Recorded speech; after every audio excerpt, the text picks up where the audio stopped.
जय जय दाता आनंद साईं, जय जय दाता आनंद साईं। ओम श्री साईनाथाय नमः।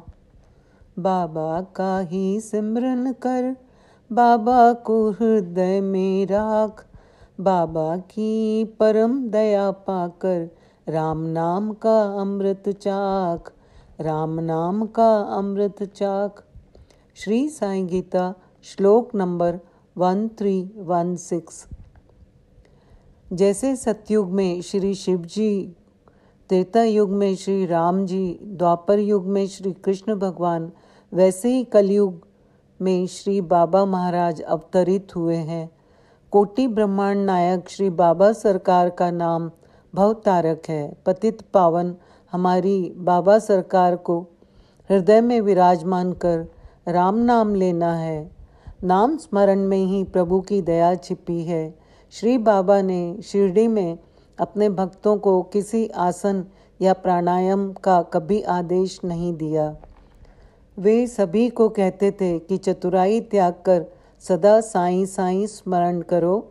इस प्रकार आचरण करने से समस्त बंधनों से मुक्त हो जाओगे और तुम्हें मुक्ति प्राप्त हो जाएगी। और गुरु के दिए गए नाम में सहस्त्र गुना शक्ति होती है। आज आपको एक नाम जप का किस्सा सुनाती हूँ। एक संत सतगुरु अपने 2 शिष्यों को 2 डिब्बों में मूंग के दाने देते हैं। कहते हैं ये हमारी अमानत है, ये सड़े गले नहीं बल्कि बढ़े चढ़े।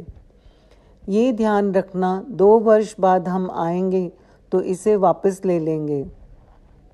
संत तो तीर्थ यात्रा पर निकल गए। इधर एक शिष्य ने मूंग के डिब्बे को पूजा स्थान पर रखा और रोज पूजा करने लगा।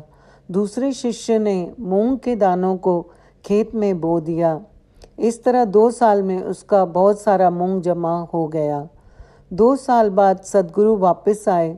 पहले शिष्य से अमानत मांगी तो वो बोला, मैंने आपकी अमानत को प्राणों से ज़्यादा संभाला है।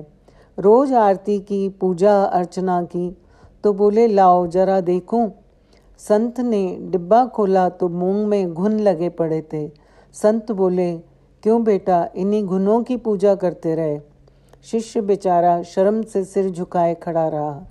इतने में संत ने दूसरे शिष्य को कहा, अब तुम हमारी अमानत लाओ। थोड़ी देर में दूसरा शिष्य मूंग लाद कर ले आया और संत के सामने रखकर हाथ जोड़कर बोला, गुरुजी ये रही आपकी अमानत। संत बहुत प्रसन्न हुए, उसे ढेर सारा आशीर्वाद दिया और कहा, मैं वर्षों से जो सत्संग सुना रहा हूँ उसको यदि आचरण में नहीं लाओगे तो इस डिब्बे में पड़े मूंग जैसा हाल हो जाएगा। सदगुरु जी जो नाम रूपी मूंग देते हैं उसे हमें नियमित सुमरन भजन से सींचते रहना चाहिए। ये नाम रूपी फसल हमारे पूर्व जन्मों के कर्मों को खत्म करके श्री बाबा के चरणों में पहुंचा देगी। ओम साई राम, जय साई राम।